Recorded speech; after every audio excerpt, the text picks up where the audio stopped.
All right, it is 6:05. Is there anyone else in the waiting room, Suchi? Nope, the waiting room has been admitted. Okay, great, thanks. So there'll probably be some additional people coming along, but this presentation is recorded. I'll go ahead and have Emma go on to the next slide, but I want to welcome everybody to the Encinitas Mobility Element update. This is our workshop that had to be rescheduled from last week. So we appreciate everybody's patience and acceptance that we did need to pivot from an in-person workshop last week to this virtual version tonight. And we hope that everybody has a good experience, and we will continue to offer what we are going to present tonight online, as well as the different activities that you'll see, that you'll participate in later tonight. So for workshop housekeeping, everybody is muted. And this is to ensure our sound quality. I'm sure many of you have been on Zooms before where some things are going on in the background and people aren't realizing it's their own personal Zoom. So we're keeping everybody muted tonight. This presentation is being recorded. Many of you, when you logged in, saw the little acceptance of that. And Spanish translation is available if anybody needs that. And I will offer that up here in just a minute. But first, I want to go ahead and go to the next slide, Emma, please. So the agenda for tonight is to provide this introduction and project overview. And then we'll go into the key mobility element items, and then follow that by a workshop activity. And that'll be led by WSP, our consultants, as well as city staff will assist in that activity. And we'll be breaking out into rooms. You had, when you registered for this workshop, you had identified potentially what community that you would or were most interested in, and that's the breakout room that will be your community. And we can talk a little bit more about that during the presentation. And then we'll do a report out and a Q&A time period, and then we'll close it up tonight. So to start out, again, my name is Jennifer Gates, and I am the Planning Manager of Policy and Housing here at the City of Encinitas. And then also joining us from the City of Encinitas is Lillian Doherty. She's the Director of Infrastructure and Sustainability. And then we have Abe Bandigan, at City Traffic Engineer. Jill Bankston, our Acting City Engineer. Anna Kalamusi, the Development Planning and Code Enforcement Planning Manager. Crystal Nahara, our Sustainability Manager. Evan Jednak, our Associate Planner. And Ian Barr, our Associate Engineer. So all of that from city staff tonight. And then I'm going to go ahead and go to the next slide. And then we'll have WSP introduce themselves in just a second. So we are offering a Spanish breakout if needed, and we are requesting that if you do need Spanish translation, that you raise your hand at this time. And Juan, can you? Yes. Hola, si desean escuchar la presentación en español, tenemos una sala dedicada para eso, entonces solamente levanten la mano y los moveremos a esa sala. And so if there's anybody that is going to raise their hand, we'll be working with them in a separate breakout room. And right now I'm going to go ahead and kick it off to Seth to introduce the team that you see tonight. Hi, everybody. My name is Seth Torma. I am the consultant project manager from WSP on this project, and really glad to be here tonight. I've worked for a number of years throughout the region and within the city of Encinitas. I'm joined tonight by Suchi, who is both a planner, but also is leading our technology tonight. Thank you, Suchi. We have Emma Brody as well, who's a planner with WSP.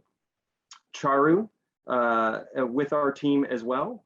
Ryan Whipple with our team. Juan, who you just met a moment ago, he will be facilitating in Spanish as needed. And then along with this too, we have Jacob on our team who's worked in the past within your communities as well. Additionally, we have Nan, Harry, and Brianna to help us on some of the exercises tonight, and really glad to have them here too. So thanks everybody for being here tonight, and we're looking forward to getting your input on the plan. Next slide, please. Great, and just to check in, Suchi, are we ready to get going on this next session? And are the breakout rooms ready if needed in Spanish? They're ready. Great. Well, to start, I want to introduce the concept of what an overview and what a general plan is. And so general plan is really the blueprint document that guides the city in its planning efforts and decision-making for the future. It outlines future growth and key investments, and it includes different elements or chapters on mobility, land use, housing, noise, public safety, resource management, and recreation. And together, these elements provide a comprehensive framework for decision-making to support the city needs. Next slide. The mobility element of the general plan is the blueprint document that guides decision-making related to the city's transportation network. And so this element plans for diverse forms of mobility, such as pedestrians, bicycles, transit, vehicles, and goods movement, and even new forms of mobility. And each of these are called, or another term for all of these are called modes of transportation. It lays out the vision for how to improve the transportation network into the future. And a mobility element includes goals and policies to help guide decision-making, and then transportation networks and street classification as an organized plan for mobility in the city. Next slide, please. We are not starting from scratch. This mobility element update will build on the numerous planning efforts and studies in the past, including going all the way back to the 1989 city circulation element or mobility element, which has had several amendments since then. But this is the first comprehensive update of that plan. So it's an exciting moment for the team, and I'm sure for all of us. Next slide. So a little bit about the process that we're undertaking for the mobility element update. It's the mobility element update will occur over 3 phases shown here. Each phase has key tasks that drive the project forward, and each phase will be informed by community and stakeholder input and outreach like what we're doing here tonight. Right now, we're in the first phase at the community event to solicit input on the project goals and existing conditions and confirm our understanding of it and hear from you most importantly. In addition to tonight's event, over the next month, we have planned targeted outreach events at places like the Leucadia Farmers Market this Sunday, and online outreach will be occurring for the entire time. So we're trying to replicate as much of tonight online to allow other people to provide input into the plan. Next slide. So what are the key considerations in analyzing mobility in the city and updating a mobility element? There are many, but we're going to highlight just a few with you tonight in the following slides. So first, we need to understand the city's land use and zoning. Where is the housing? Where are the jobs, the schools, the parks, the shopping, and other land uses? And then within those varied land uses, next slide, we also look at key destinations that people want to go. This map shows such destinations, many of which were identified in the community, by the community during the Active Transportation Plan in 2018 and other recent studies. Some of those examples are in the following slides. Examples such as the Encinitas City Library, the Encinitas Village Shopping Center, Leucadia Oaks Park, and Swami's Beach, and Miracosta College in San Alejo. And so, next slide. Ultimately, our goal is really to connect Encinitas residents to the places they want to go. Next slide. But there are other things to consider as we develop this plan, including the city's topography shown here. Encinitas has many mesas and valleys, just like much of the region does. And this topography and geography influence influences how the city is built. And it influences the transportation modes such as bicycles and pedestrians. Next slide. We also need to consider safety. The record of collisions helps us identify areas potentially in need of improvements. So on the map here, darker purple indicates locations with more collisions, like El Camino Real, Coast Highway, Santa Fe Drive, and other places. Next slide. Traffic speeds help us understand how fast cars may travel and the function of the roadway, as well as how suitable that roadway may be for bicycling and walking. A bit later today, you will help us in the activities understand where there may be speeding issues that need to be addressed as well. Next slide. Similarly, traffic volumes help us understand who and what modes are using the roadways. On the left, the thicker purple line shows higher automobile traffic volumes. In the middle, larger orange circles shows us where higher pedestrian volume locations are. And on the right, the larger green circles show us where higher bicycle volume locations are. We want to understand where those activities are occurring. Next slide. And finally, here we're looking at a graph of the commuter mode share, or how people get to work. This helps us understand how the transportation network is currently being used by Encinitas residents. It also helps us understand what modes or transportation options need to be strengthened. This is an important metric in assessing and reducing the city's greenhouse gas emissions in accordance with state and local climate goals, including the city's own climate action plan. Next slide. As described earlier, an important part of the mobility element is updating the various multimodal networks. So we're just going to show those here. Next slide. So this is a map of the existing and planned pedestrian facilities from the 2018 city's active transportation plan. On the next slide, this is a map of the existing and planned bicycle facilities from that same 2018 active transportation plan. The solid lines are existing bicycle facilities and the dashed lines are proposed. Next slide. This map shows the existing transit routes and stops within the city. And then the next slide. This is the existing adopted street classification from the 1989 circulation element. Smaller lines indicate smaller and slower roads, and thicker lines indicate roads designed for higher amounts of vehicle traffic. Next slide. There are also a number of designated truck routes throughout the city. These are streets that, in addition to serving cars and buses and bikes, etc., are used to move goods as well. Next slide. And so the transportation network serves many modes, many needs, and many functions. With you, and through this mobility element update process, we will ensure that the city has a system of multimodal networks, like shown here, that work together to serve these diverse needs and to connect, importantly, Encinitas residents to the places they want to go. So I know we have a few questions in the chat. Next slide.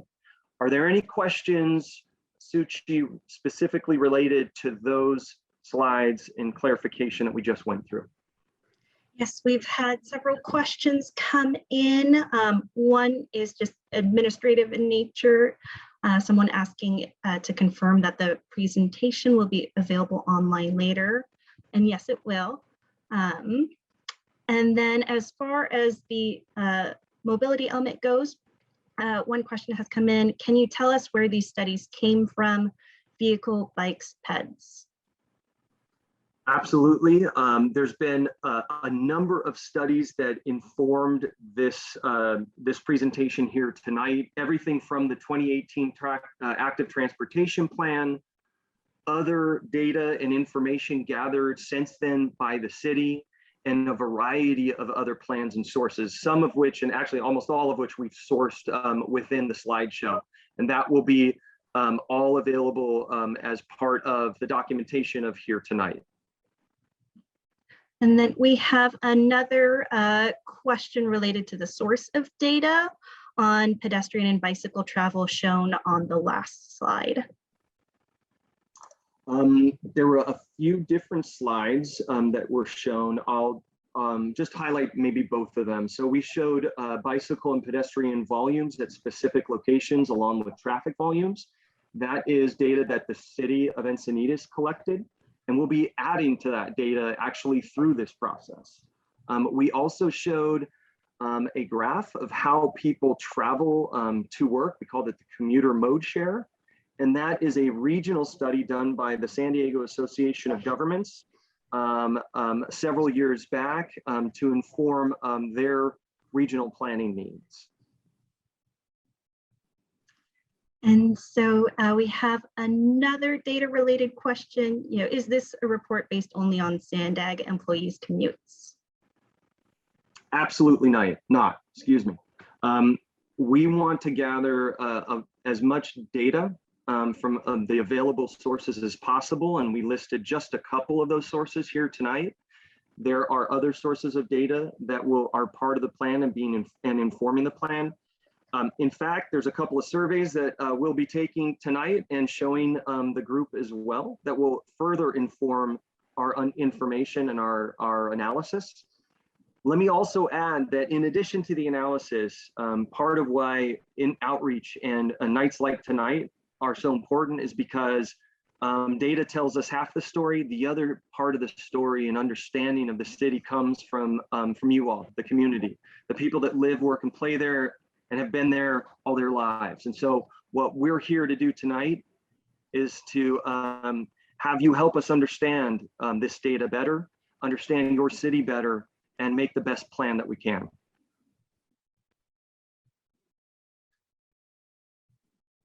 All right, we've also had a few more questions roll in.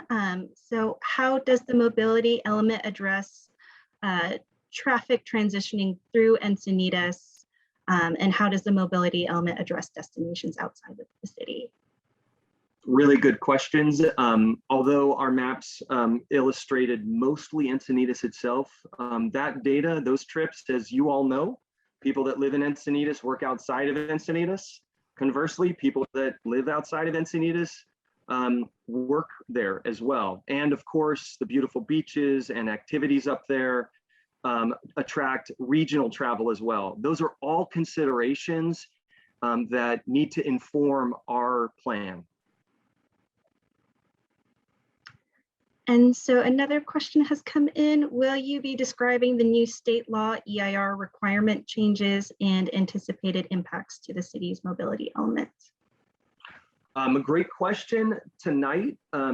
Part of this project is definitely addressing new state legislation related to what is needed in mobility elements, as well as new environmental law that informs a broader understanding of how to develop multimodal networks, as well as goals for climate and vehicle miles traveled. What we're here to do tonight, that will absolutely be documented through the process.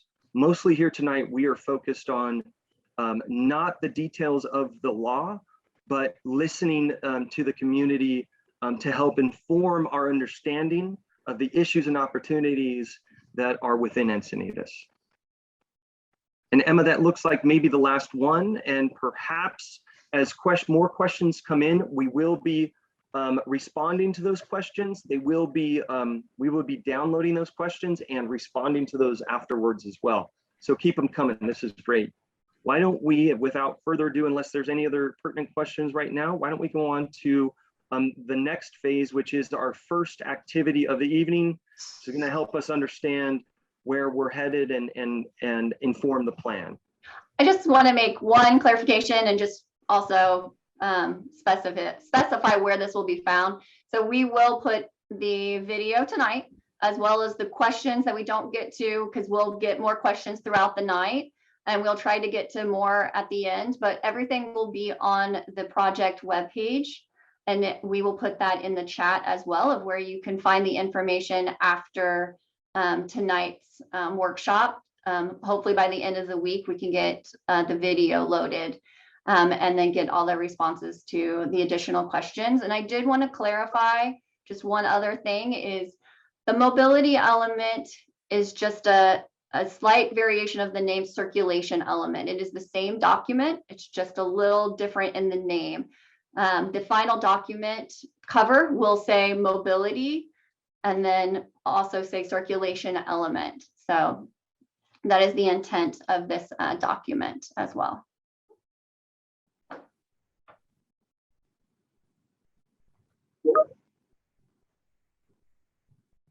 Great. Suchi, tech logistics question. Do we have everybody together in the same room right now? And are we ready to move to the next slide? Yes, everybody is now in the main session. Great.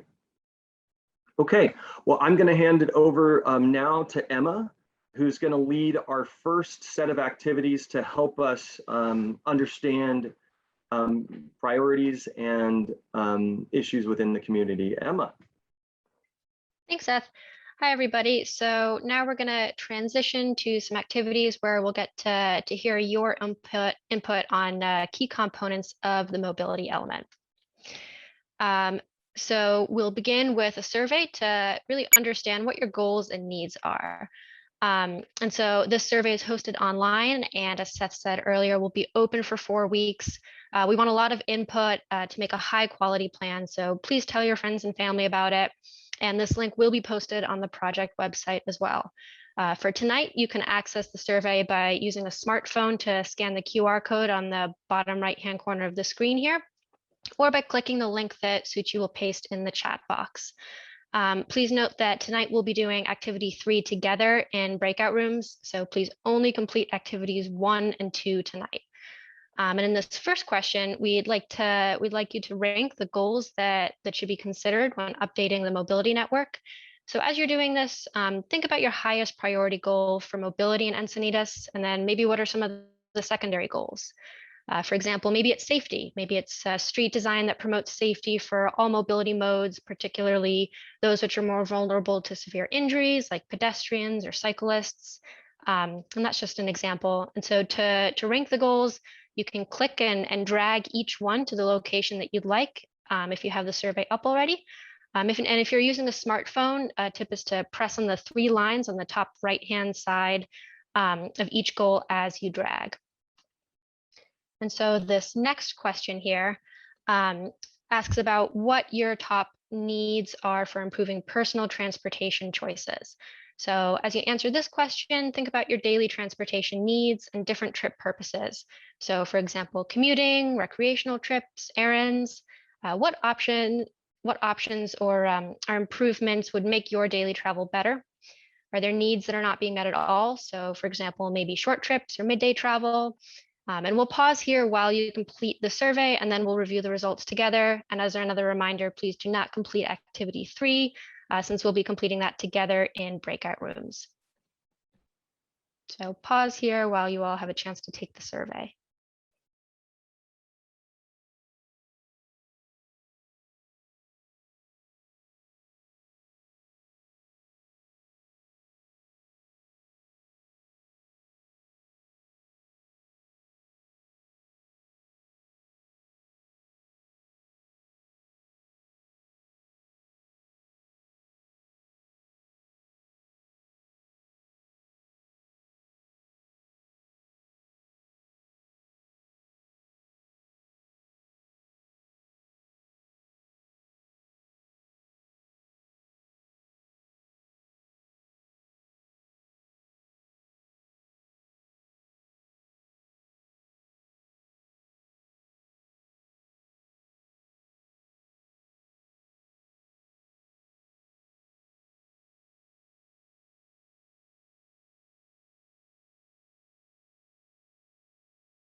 We'll transition in a few moments here to reviewing the results that are coming in so far.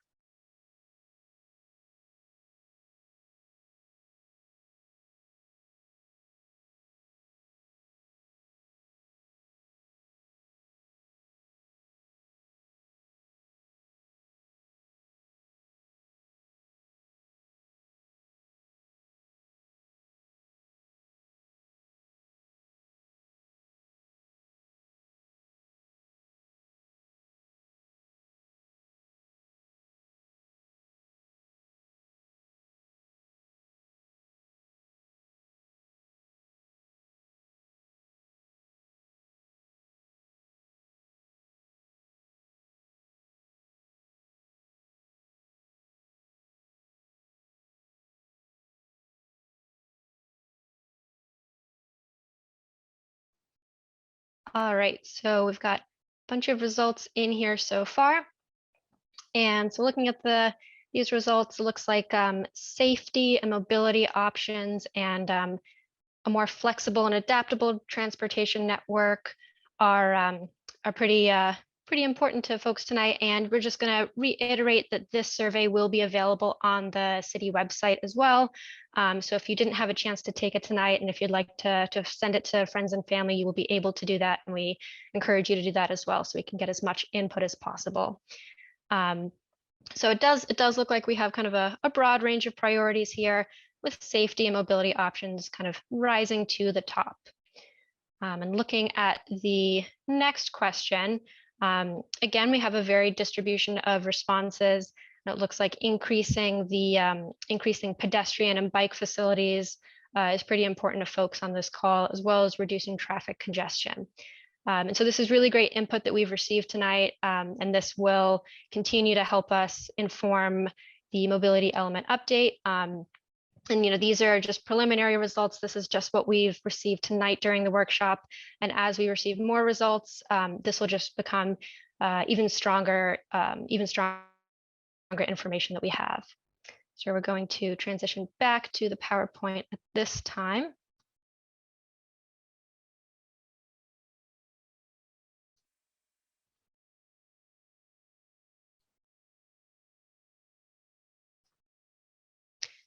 So we're now transitioned to our second activity, which is a mapping exercise that we'll complete in smaller breakout rooms. And as we discussed earlier, those breakout rooms will be done by community. And so in this activity, as we update the mobility network, we would really like to get your input on specific issues and opportunities in the places that you know best.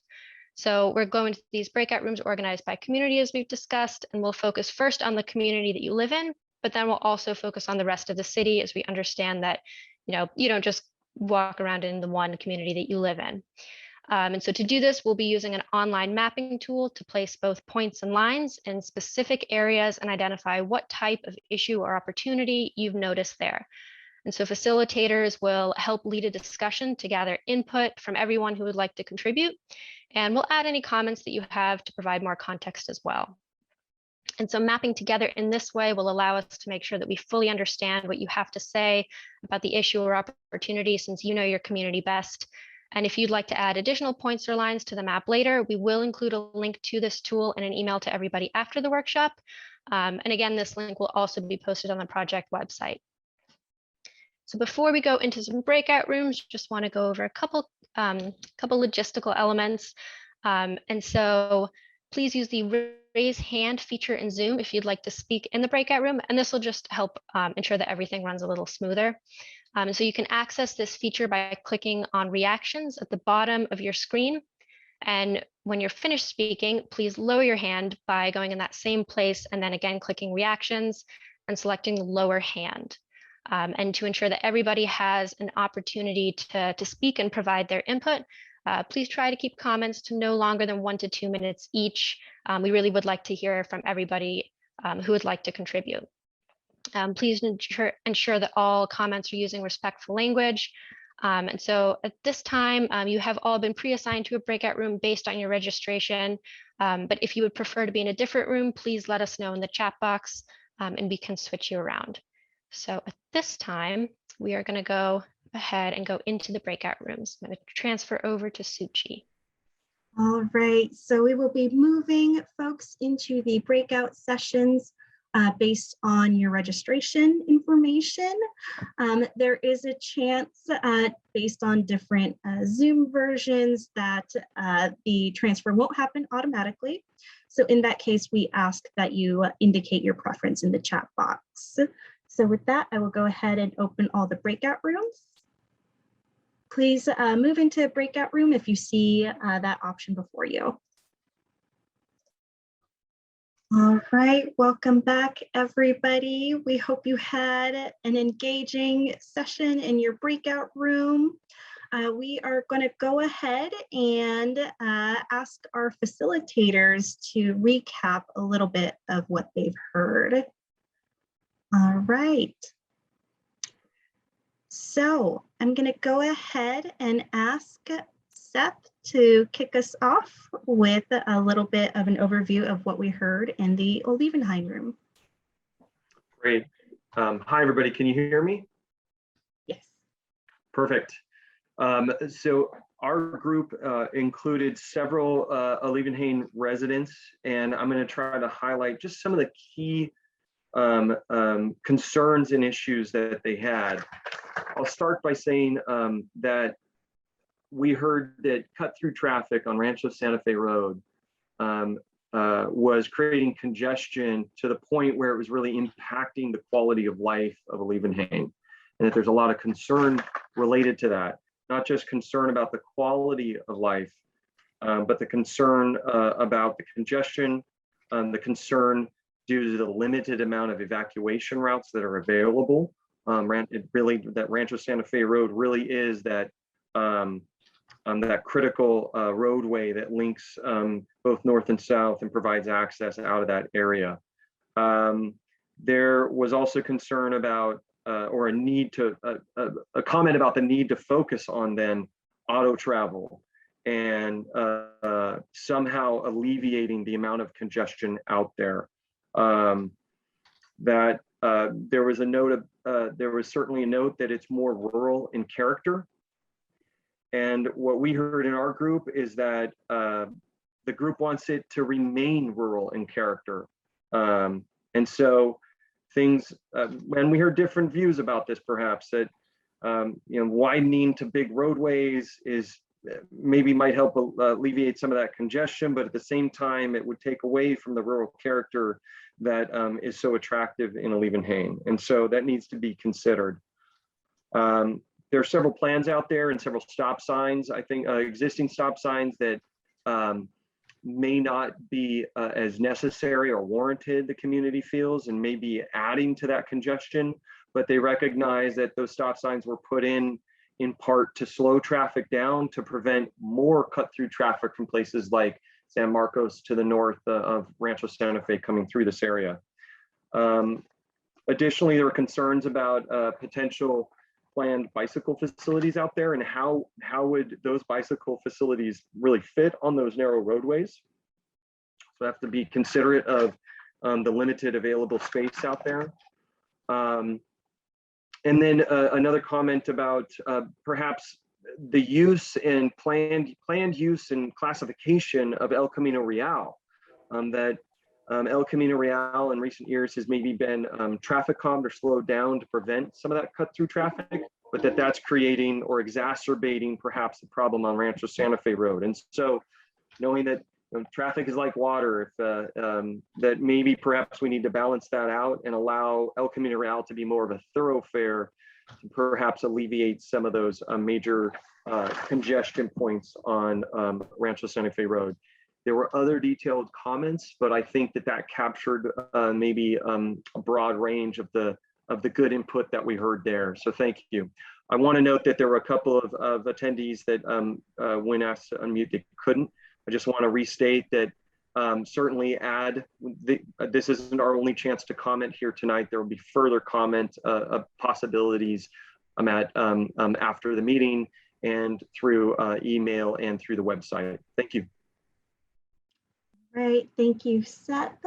Moving on to Old Encinitas. Emma, can we get a report out from that breakout session? Yeah, thanks, Suchi. So again, we heard a lot of great input during our session, and I'll try to kind of sum it up as best I can. We heard a lot about an increased a need for increased and improved active transportation facilities. And so, more facilities for pedestrians, more facilities for bicyclists. We heard that a need for that was especially strong on Quill Gardens Drive, especially by the very destinations that could be used not just by residents, but by visitors as well. And then for transit, we heard that a lack of shaded bus stops can kind of disincentivize transit use, and that low transit frequencies are also make using transit difficult. Congestion was a concern that was also brought up, especially on Encinitas Boulevard by the I-5. And then going back to active transportation, we had a lot of great discussion on where it was difficult to ride a bike, where it was easier to ride a bike, and Vulcan was. We heard that Vulcan was an area that is difficult to ride a bike on, and that thinking about kind of how the bike lanes are configured could help address that. Wider roads with less traffic and more sidewalks feel safer. And so those are things that could kind of help with active transportation. Increasing access for bridges, so increasing pedestrian and bicycle access for bridges could help connect the eastern portion of the city and the western portion of the city, especially in Old Encinitas. And we spoke a little bit about e-bikes, and that those are a great opportunity, especially going into the future.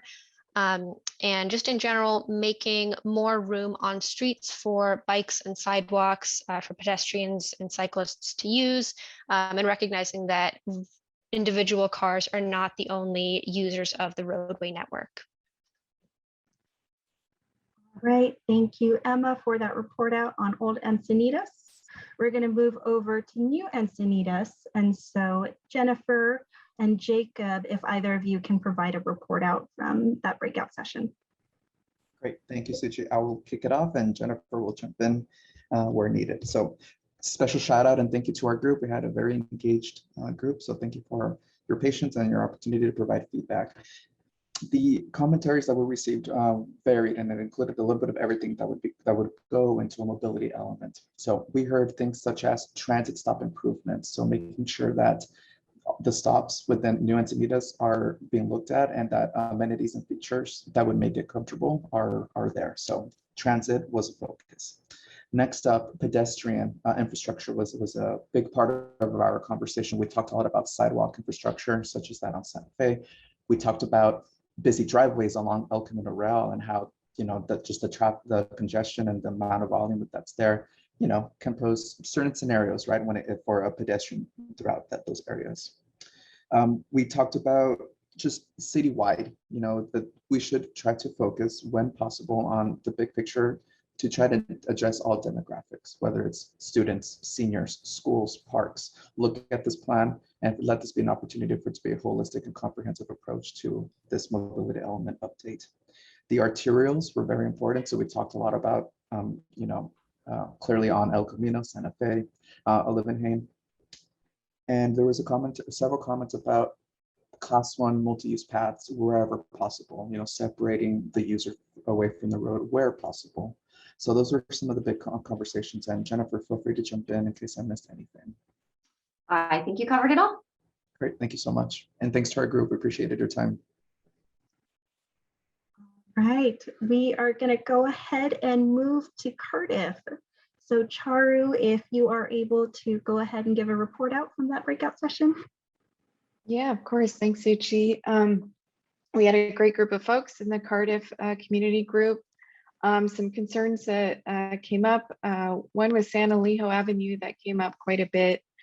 Speeding issues on San Alejo, and the desire to have design solutions to slow speeds along it.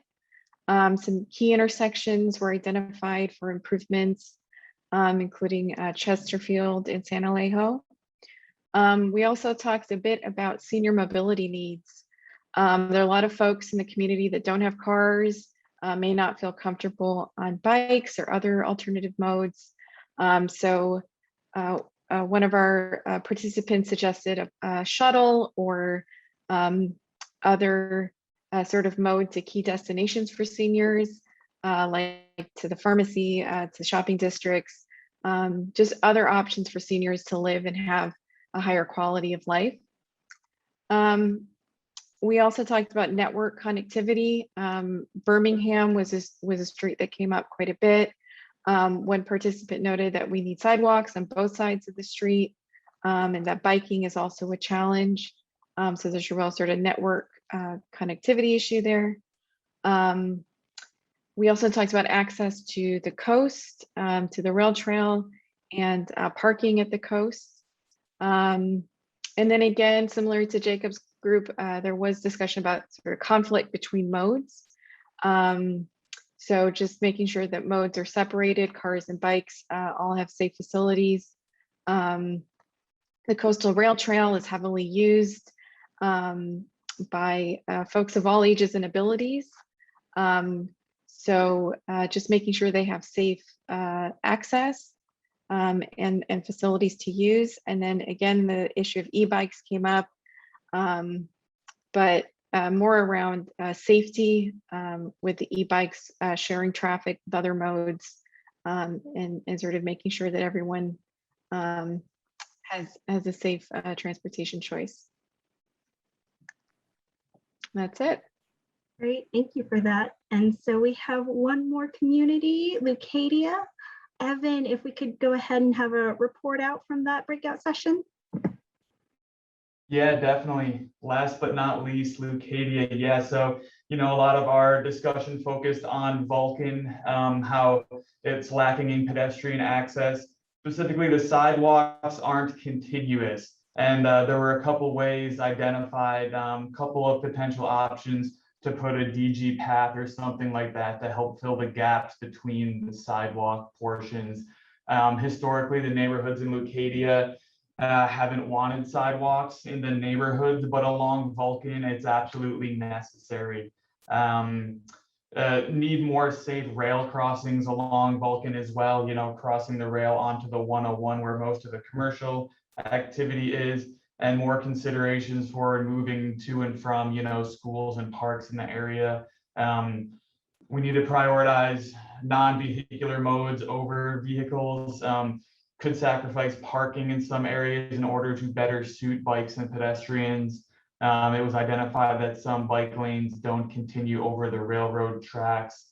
And then let's see, so touching on the bike lanes kind of in general, we had discussion about protected lanes, specifically protected intersections. We had some discussion about trail connectors. We had some identification about connecting the trail from Cottonwood Creek Park up to the north, and several ideas for potential trail connections around Olympus Park in order to, help children get to the park and to schools, things like that. There was discussion of a potential Caltrans initiative along Piraeus that would make it one way. So there were a number of concerns and recommendations that came up about that. We didn't have kind of information to confirm that at this time, but it's something that the city will definitely be looking into. And so that kind of sums it up, I would say. Again, kind of just highlighting the whole Vulcan Ave corridor, more rail crossings, and more sidewalk contiguous walking paths, a lot of walkers up there, a lot of pedestrians, and yeah, I think that sums it up. All right, thank you, Evan. Sep, back to you.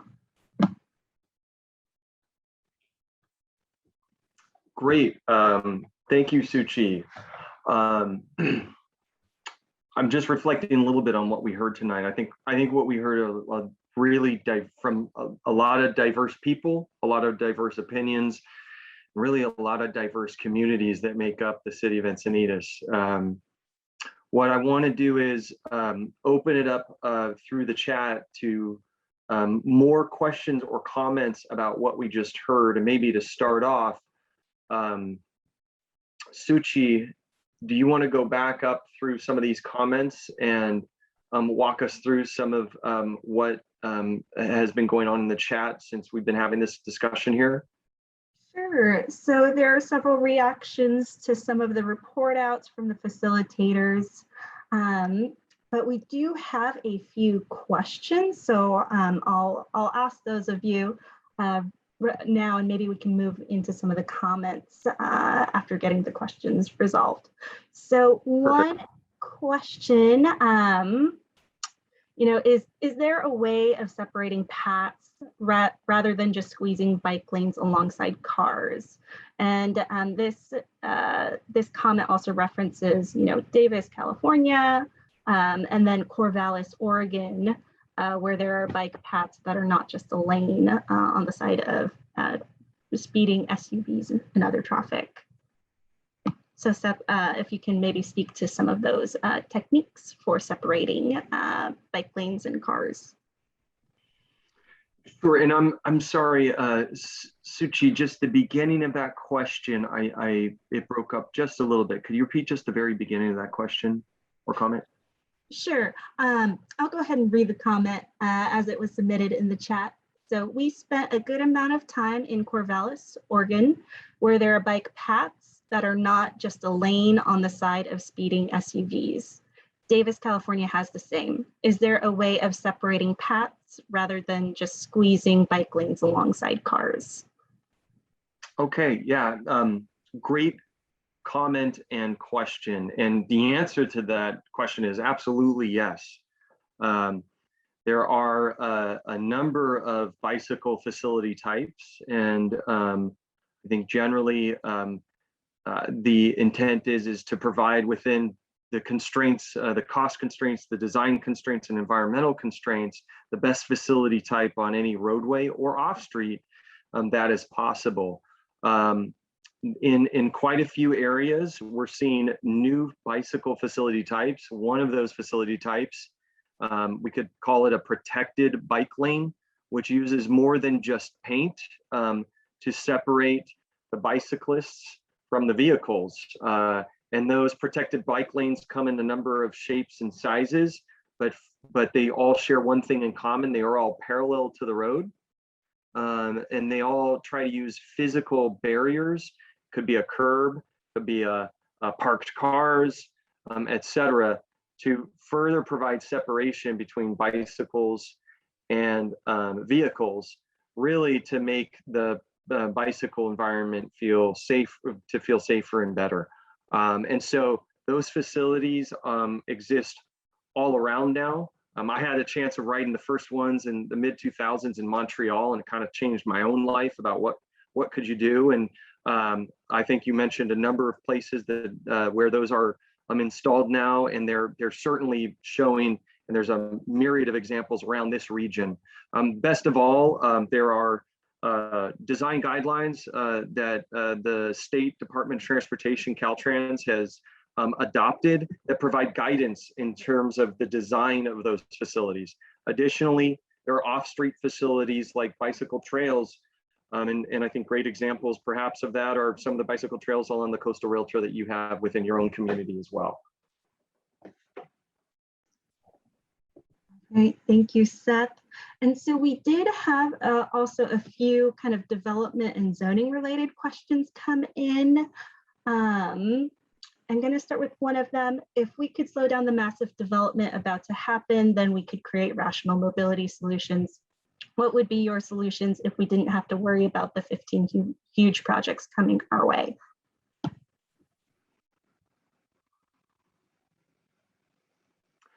I'm digesting a comment. I think if it's mobility related, and if not, maybe I'll look to Jennifer on that one.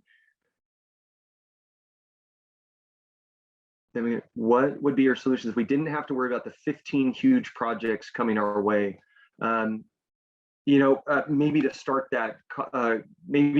to answer that question, I think let me just note a few things. One is that certainly what part of the process here to do is to make sure that as we're developing this plan and these networks, your city's mobility element, we're not only going to look at what's happening today on the roads, but also projecting out, what are those changes that are known to be taking place over the next 10, 20, or 30 years.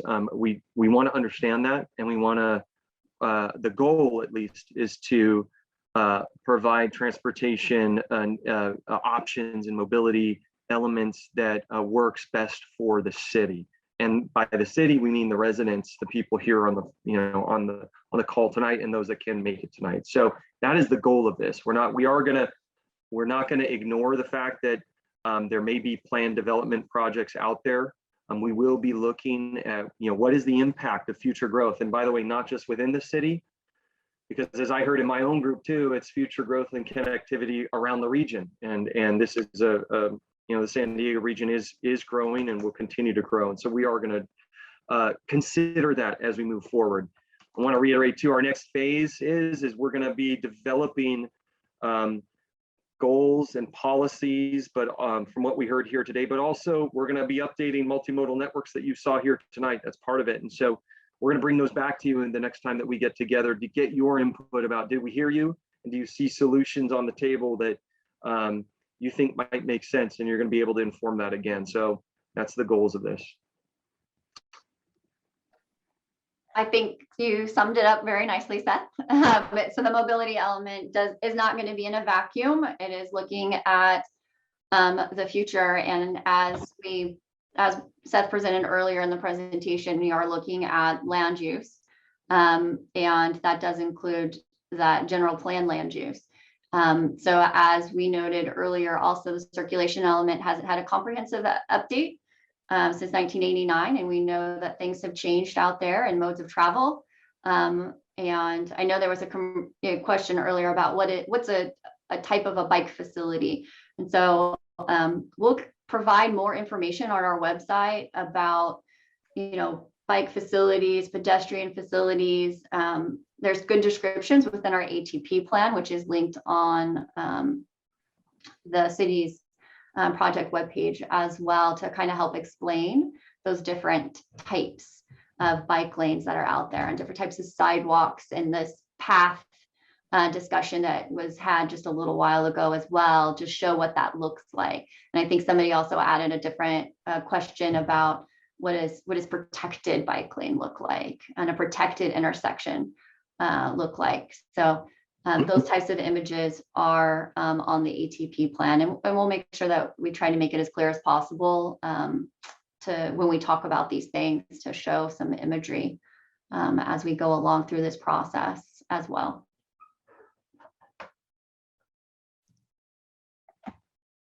All right, thank you. So another question is, when will the new circulation / mobility element be complete? Great question, and it will be completed towards the latter half or summer to fall of 2022, and we have a upcoming slide to show you that as well, the next steps of where we're headed here.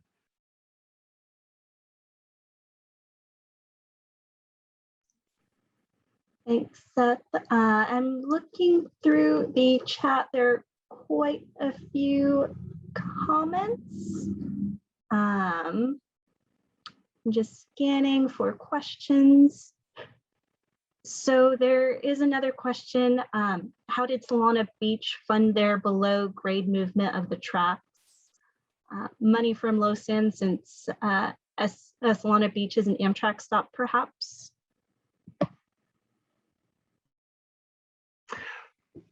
Great question. So Solana Beach has trenched, I believe, this is the comment here, the commuter / freight rail corridor called the LoSan corridor, where the coaster runs, and they've trenched it through their community.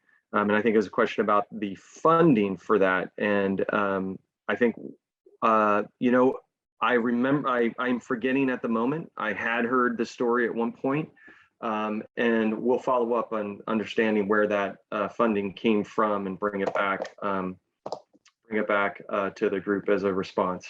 Unless anybody can recall from the project team exactly the funding strategy that Solana Beach had. I'll give it a moment here. I saw a note in the rest of the chat box that said it was an exchange for Solana Beach hosting the coaster station. I don't know if that's accurate or not, but that's the chatter in the chat box. Thank you, Jill. And then I do know this, having worked in that corridor, not only within this city, but up and down the Lausanne corridor. And I do know that right now, the focus of the Lausanne corridor is to double track it. And that the last I checked, they had a $2 billion shortfall for double tracking it. And what that means is right now in many sections, not all sections, it's a single track, so that northbound trains have to wait for southbound trains. Their immediate goal is to make those 2 tracks so that that doesn't have to happen. That's what double tracking is. And so I do know they have a funding shortfall right now for that double tracking, along with other hopeful upgrades. all right, thank you, Seth. So I think we have time for one more question, and then we can move on to the closing remarks. So how many planners are working on this mobility element and from which consulting groups? So I'll start and then I'll have Seth introduce and talk about his team and his sub-consultant. So tonight on the workshop, you're pretty much looking at the broader team. It's being led. So Evan Jednak and I are project managing, and we work directly with Seth and Pete, who is unable to attend tonight. We meet regularly on this topic. And then we include, of course, the rest of the team that you see tonight. So Crystal, Jill, Abe participate regularly, as well as Lillian. And we make sure that information is being shared across our team, and then also with our consultants. And then I'll let Seth introduce his team. Great. And as we did really at the beginning of this, we have about 10 people from the consultant team here tonight, and then there are several others that aren't here. My name is Seth Torma, and I'm with WSP.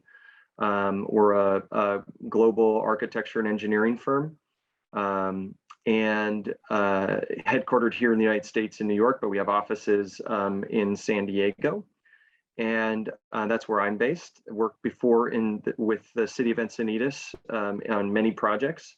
And I'm joined tonight by Suchi, who has been our faceted Zoom expert in bringing us through this meeting, as well as Emma Brody, Ryan Whipple, Charu Kukreja, and I'm looking down my list here, as well as our other sub-consultants on the team.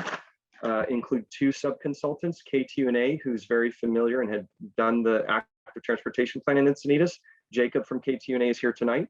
We also have Farron Pierce, who is working on a very particular component of the project, not here tonight. And then we're lucky to be joined by several of our interns that have been helping with the mapping exercise tonight. And so want to just thank them. It's Brianna, Harry, and Nan, and I'm sure I probably forgot somebody right then, but that's who we have working on the project tonight here.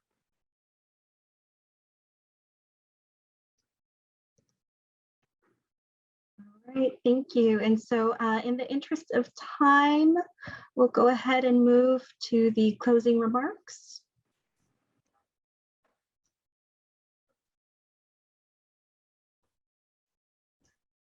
Hi, it's Evan Jednak, project planner here. So the next steps of the project are shown here. So as we know, we're at the first community event.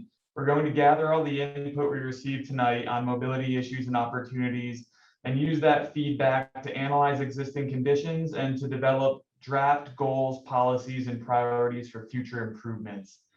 So as was mentioned, we're also going to have a booth at the Leucadia Farmers Market this weekend on Sunday, August 15th from 10 a.m. to 2 p.m., where we will be informing folks of the project and gathering further public input. So if anyone feels that they didn't get, their full point across, please come find us at the farmers market this Sunday and spread the word. So we hope to have more of these targeted pop-up outreach events throughout the process, and they'll be listed on the project webpage and sent out to the project email list as they are planned. So moving on to phase 2, this will involve refining the draft goals and policies and using them to develop 3 circulation network alternatives, which will identify a range of roadway types throughout the city that can support a variety of needs, areas that may be able to support more transit, biking, walking, etc. And this is kind of building on what Seth touched on earlier. There will be another large community workshop during phase 2. And based on further community input, the city will then eventually select a preferred circulation and mobility network. Next slide. So another separate but related project that we want to highlight tonight is the Modal Alternatives Project, or the MAP Encinitas. The city's active transportation plan, or ATP, was approved in 2018, and the MAP is the implementation plan portion of the ATP.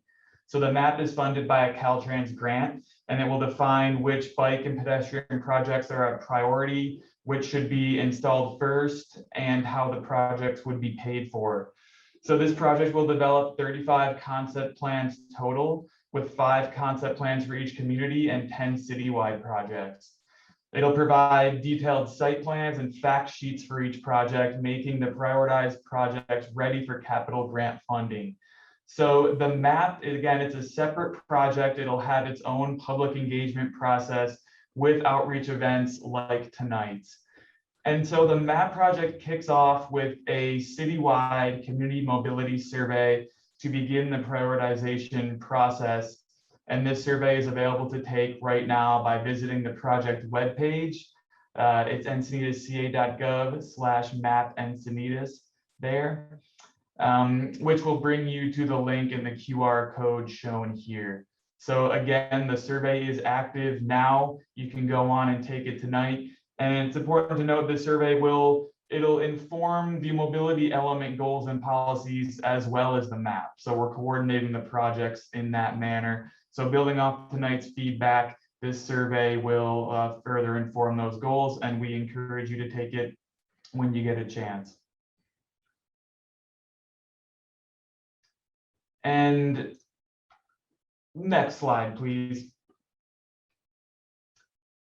So I'm just seeing some comments here. I'm gonna put the map URL in the chat there, since I saw some comments that it wasn't working. It looks like you may have to copy and paste it. That'll bring you to the map webpage, and from there you can take the survey.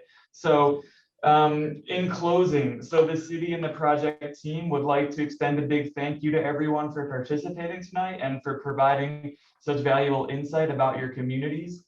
At any time now or in the future, you may reach out to me using the contact info listed here to provide additional comments, concerns, or feedback relating to this mobility element update. Also, this slideshow will be available to view on the Mobility Element project webpage starting tomorrow. This concludes tonight's workshop, and hope everyone has a great evening. Thanks.